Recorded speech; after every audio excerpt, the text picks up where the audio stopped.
Please, order, please. Order, please. Thank you. The seated members. Thank you, Honorable Speaker. Thank you, Honorable colleagues. My name is Benjamin Okezie Carlo. I represent the good people of Nigeria, starting from Bende Federal Constituency. Mr. Speaker, Honorable colleagues, I'm from Abia State. This morning I rise to humbly seek the leave of this House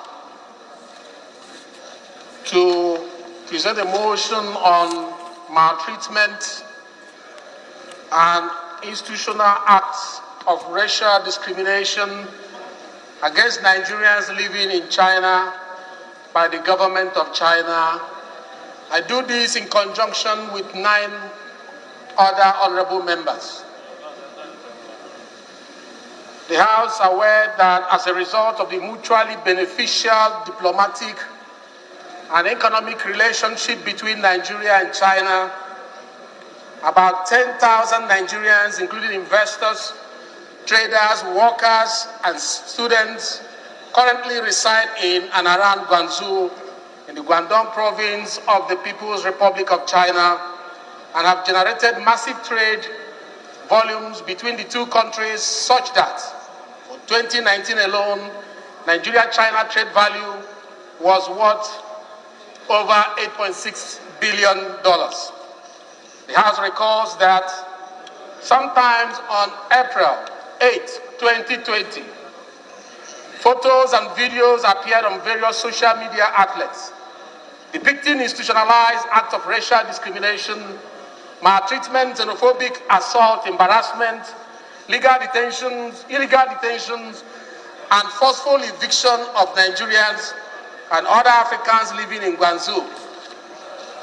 Consigned that under the pretext of curbing the spread of COVID-19, which ironically originated in Wuhan, China, several kinds of maltreatment of Nigerian citizens in Guangzhou have been perpetrated by Chinese people and authorities, including wrongful confiscation of Nigerian international passport,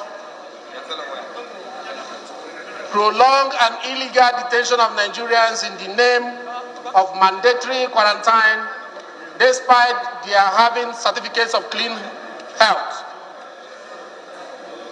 and no recent travel history. Outright refusal to test or release the test results, and the eviction of Nigerians from their homes and hotel accommodation, etc. The House is worried that in the exercise of its function of protecting the interests of nationals of a sending state, as provided for under Article 5 of the Vienna Convention on Consular Relations, 1963. Order, please. Honorable Olugas, take your seat. Honorable colleagues, please, let's maintain social distance. Let's sit in our seats so that we can get out of here. Honorable Carlo is moving a very important motion. Please, let's be attentive. Under Article 5 of the Vienna Convention on Consular Relations, 1963, the Nigerian Consul General was treated in clear violation of Article 40 of the said treaty, which requires the receiving state to treat consular officers with due respect and to take all appropriate steps to prevent attacks on their persons, freedom, or dignity. The House also recalls the troubling case of Mr. Felix Awa Elijah, a Nigerian citizen and legal resident in China who mysteriously disappeared after his abduction and prolonged illegal detention by Chinese police authorities sometime around 6 February 2019, and of which all letters and appeal from Honorable Benjamin Carlo, his representative in the House of Representatives, were ignored by the Chinese authorities. The House also consigned that the action of the Chinese authorities do not reciprocate the favorable treatment their nationals enjoy in Nigeria, but have instead put a strain on the diplomatic and economic relations between Nigeria and China, thereby endangering Nigerian businesses in China valued at billions of dollars.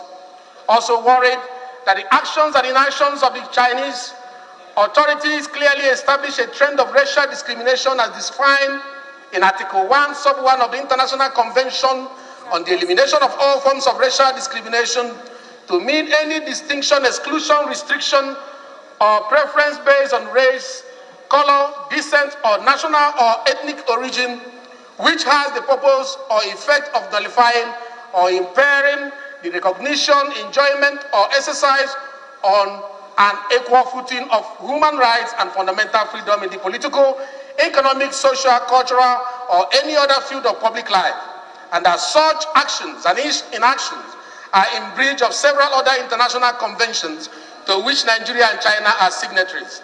The House also is worried that the actions and inactions of Chinese authorities clearly establish a trend of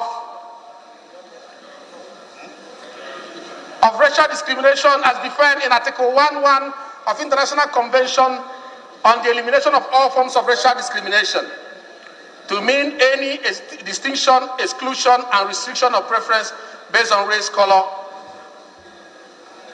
The House is reminded that China is under an obligation to guarantee equality between citizens and non-citizens in the enjoyment of their civil, political, economic, social, and cultural rights, to the extent recognized under the international law and enunciated especially in the Universal Declaration of Human Rights, the International Covenant on Economic, Social, and Cultural Rights, and the International Covenant on Civil and Political Rights.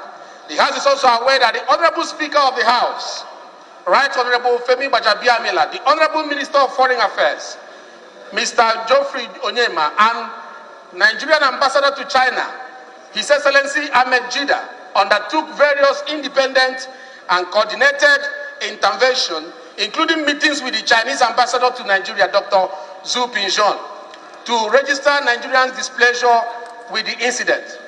The House further concerned that despite the assurances of the Chinese government to arrest the situation, the maltreatment of Nigeria and China persists.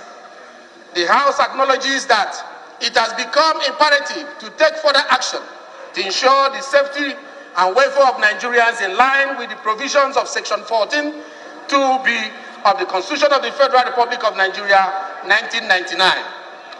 The House therefore resolves, 1, to condemn in its entirety the maltreatment, discrimination, and the xenophobic attack against Nigerians in the Republic of China, People's Republic of China. 2, urge the Ministry of Foreign Affairs and all relevant ministries, departments, and agencies to, as a matter of urgency, ensure that all Nigerians who wish to return home, including Nigerians that only visited for business, Nigerians with any form of travel document and identification, Nigerians with passport but expired visas, Nigerians with passport and valid visas who have been ejected by house owners, Nigerians who have tested negative to COVID-19 are evacuated from China and quarantined upon arrival. 3, the House also urged the Attorney General of the Federation and Minister of Justice, the Ministry of Foreign Affairs, and all relevant ministries, departments, and agencies to provide all necessary financial and other assistance to affected Nigerian citizens in China who wish to seek redress in any local or international court for breach of fundamental rights, loss of property, or any other actionable cause occasioned by this maltreatment or discrimination in China. The House resolves also to mandate the Committees on Interior, Nigerian Content Development and Monitoring and Commerce to investigate the Nigerian Immigration Corporate Affairs Commission, Nigerian Content and Development Monitoring Board.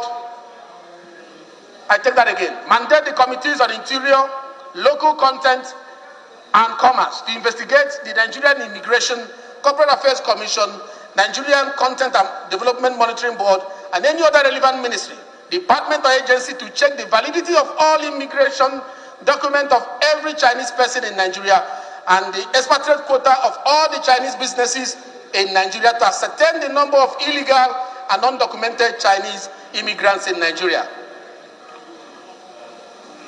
and to report back in 4 weeks. 5, also mandate the Committees on Interparliamentary Relations, Foreign Affairs, Human Rights, and Diaspora to ascertain the extent of violation of rights of Nigerians in China, as well as losses arising from such maltreatment.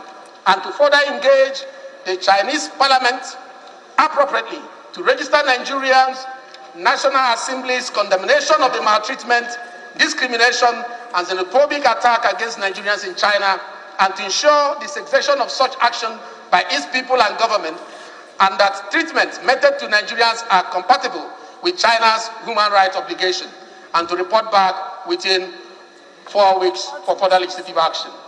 5, seek the concurrence of the Senate of the Federal Republic of Nigeria. I so move. Second. I am Honorable Ferdinand Dozienwako, member representing the group of Njikoka and Ocha Dunugofia Federal Constituency, and from Anambra State. I rise to support a very wonderful motion, heavily moved by my colleague, Carlo. I so support. Thank you. Totally covers everything. Maybe a debate will be almost overkill. Yeah, it's a very well crafted motion. So I'll just put the question. Those in support, please say aye. Those against, please say nay. Ayes have it. On the federal government to ensure the provision of personal protective equipment, PPE, regular release of overhead costs, and provide special intervention funds to all federal tertiary public hospitals in Nigeria. Standing in the names of Honorable Yusuf Tanko Sununu and 3 other members, Honorable Sununu is invited to move the motion.